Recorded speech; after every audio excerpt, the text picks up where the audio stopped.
pick up my suitcase. It's got a decade of heft. Go make it count now. Enjoy the time you have left. Maybe Happy Ending won big at the Tony Awards, including the top prize, Best New Musical. I sat down with one of the stars of Maybe Happy Ending, Helen J Shen.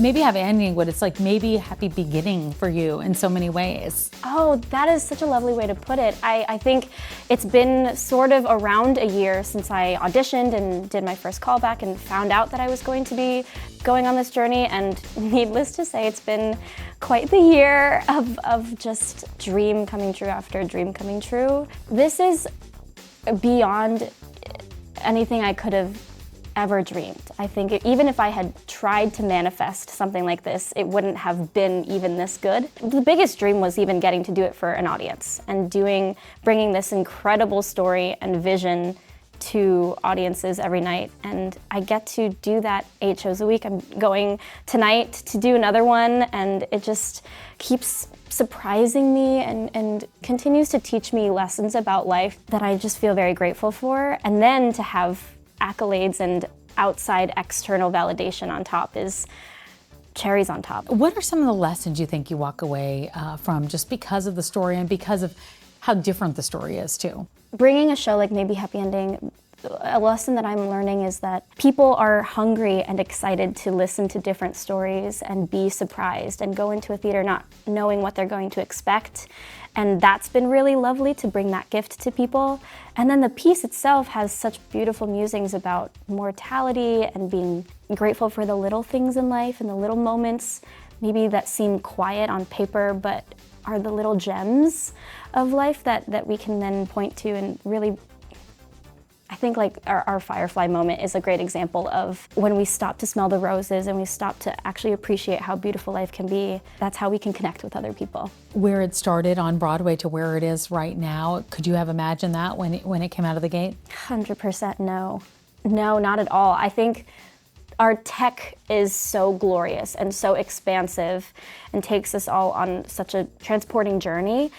But the story itself already does that without all of the bells and whistles. It's a wonderful addition to have those things. But when we were in rehearsals, we knew that the story was really special. We knew that Will Aronson and Hugh Park's work was just something that we all really wanted to do right by. You look at it, and I know there's a lot of young girls that come into New York every single day and are like, okay, that's what I want to do one day. And and you've done that. You've captured that brass ring. What does that feel like? Because there's responsibility that comes with that. Totally. I feel like I stand on the shoulders of so many who have come before me. I have since been able to speak to a lot of the titans that I looked up to growing up, and their work told me that it was possible for me to pursue something like this.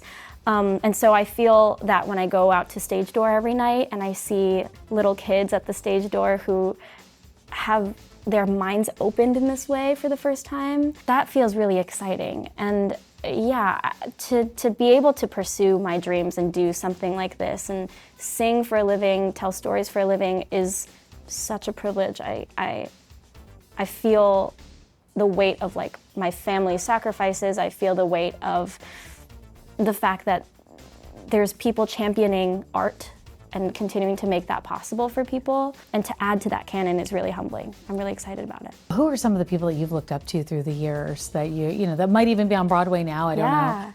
I just saw Lea Salonga this afternoon, and she's a person who I have since been able to tell her how significant she was growing up. I mean, I wore that 10th anniversary VHS tape of Les Mis to its strings. Her Eponine was really a turning point, I think, for me and my family too. My family to say, oh, there is a path. It might be few and far between right now, but it's possible. It's not something that they have to imagine completely out of thin air. And Sarah Bareilles too, who's, I don't know, I love that she doesn't let any boxes or labels limit what she can do. She just lets the work and her passion fuel her and guide her. And so I've loved and since been able to tell her that too, who's come to the show. Great. So yeah, this Maybe Happy Ending has brought all of these titans to me in my lifetime, and I can't really believe that I'm sharing air with them, let alone able to tell them the impact that they had on me. How's your family feel? What's been their reaction? They are so thrilled. They're so thrilled. My mom on first preview, which was my Broadway debut, she was in the mezzanine, and she, right after I took my bow, apparently, according to my friend, was running down the stairs, screaming at the top of her lungs, "This is a dream come true!" Everyone being like, "Who's this crazy lady running down the stairs?" It's my mom, everyone, don't worry. They've been so excited. This was beyond their wildest dreams. They were always supportive, driving me to lessons and supporting me, but they also wanted to manage my expectations and didn't want me to be too heartbroken, because it's a difficult industry, and there's many more no's than there are yeses. So I really appreciate their concern for it, but I think, they saw how hard I worked for it, and I think once they knew that I would be okay, they were 150% behind me.